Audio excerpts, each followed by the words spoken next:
In part one of the screencast that I produced for this workshop, we talked about collaborative learning and cooperative learning and finished with an activity that you participated in that followed some of the rules of cooperative and collaborative learning, allowing you to break down the barriers, overcome social discomfort, and then do some retrieval practice.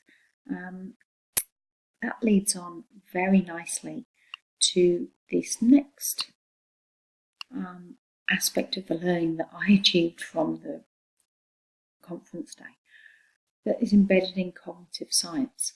Now, cooperative learning really supports all learners in the classroom because it provides multiple teachers in the form of their peers that can support each student in finding solutions and investigating ideas and problems and working together and really coming to some solutions as a team.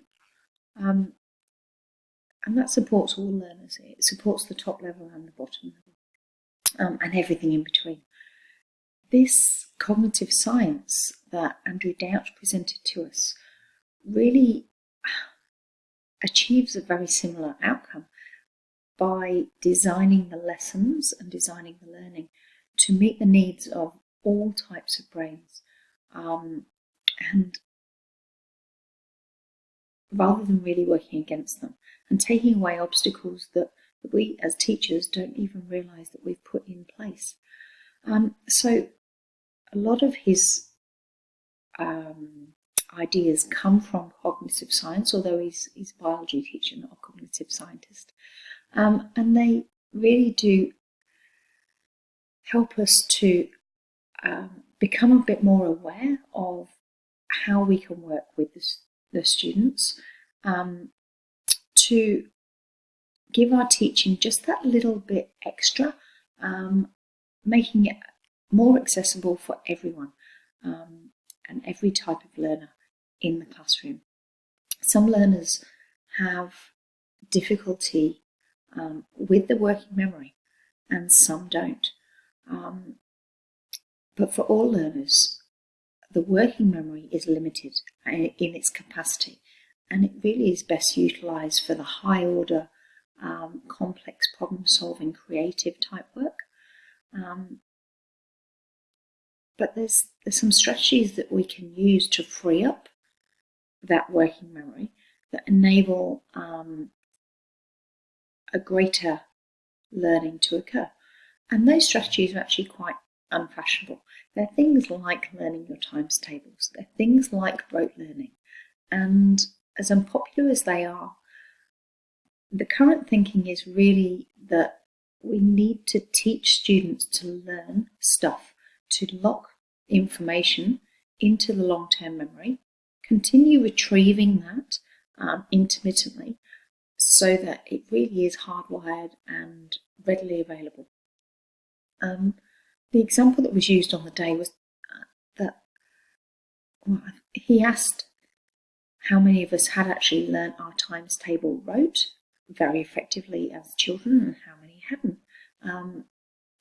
And then what the strategies were that those who hadn't learnt, including myself, things like my 6, 7s and 8 times table very effectively.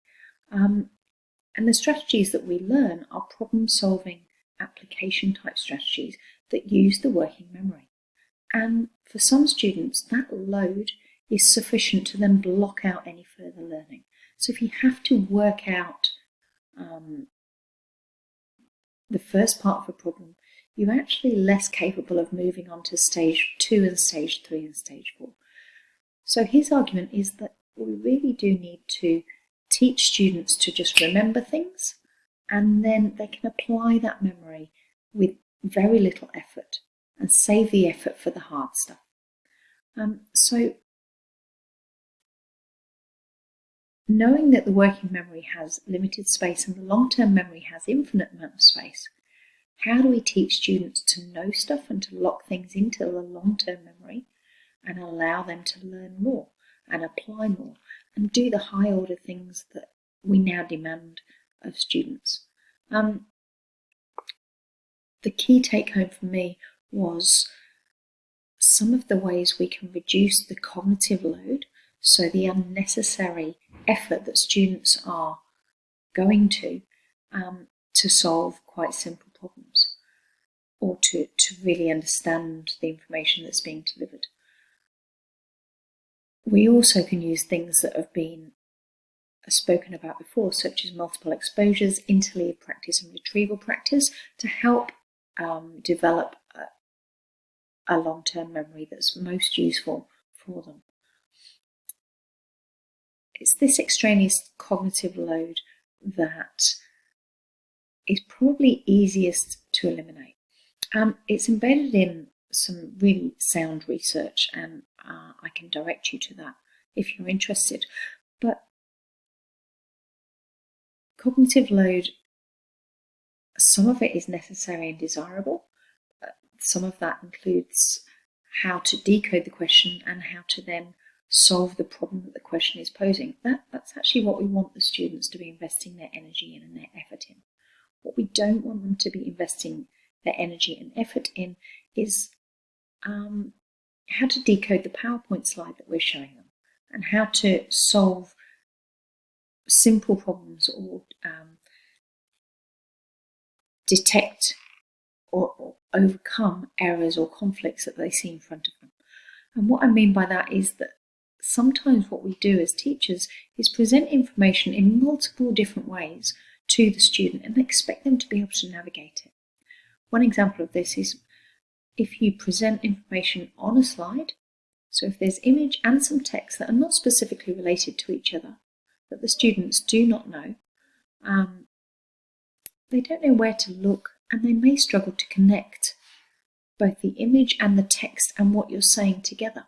And if there are discrepancies in that causes a distraction for the student. So it's much, much better for you to just show an image and talk about it, or if you must, show the text and stay silent to reduce what they call the extraneous cognitive load, so the unnecessary cognitive load. Another thing that we may inadvertently do without realising is use faces on slides. Some students will be able to overcome this with ease and read the text and extract the important information, but many students won't, and will be drawn to the faces and the eyes of the people in the image, and therefore miss completely the point of the slide and the point of the information if it's not directly related to those people. Human nature is that you're drawn to faces, and students may in fact be looking at this slide and thinking, oh, those two children look just like Miss Gwilym, and is that Scotland where she's just been on holiday? Rather than the content I'm trying to deliver. So be mindful of the use of faces in PowerPoint slides. And also design slides that are memorable. So using part of an image and using a faded image, as I've done here, helps the information that you want to be the focus of the slide to stand out, but actually helps to engage the brain a little bit as well by creating something relevant and memorable that helps them to recall the information. There's some other tricks that can be used. So memorable stories, humour, suspense, shock are often very useful for students who actually struggle to remember and recall information. Using groups of 3 when you're actually presenting ideas is very useful, and you'll notice that appearing in television advertisement and all sorts of different scenarios where they actually group things into 3s because it's easier to process in that way. And using the classic songs, mnemonics, graphic organisers are also very useful in actually locking information into the long-term memory. When retrieving information, students need to almost be allowed to forget just prior to that retrieval to ensure that their retrieval strength is high and their storage is longer term. So trying to revise terminology or content or some of the tools a day after learning them may not be as effective as doing it 2 weeks after learning. There are multiple apps that you can use for this, but helping students to understand how their memory works and how their mind works is actually likely to be a very useful approach for every student in the classroom. Some will need it more than others, and some may do it intuitively, but many won't, and many actually need a little bit more support with that.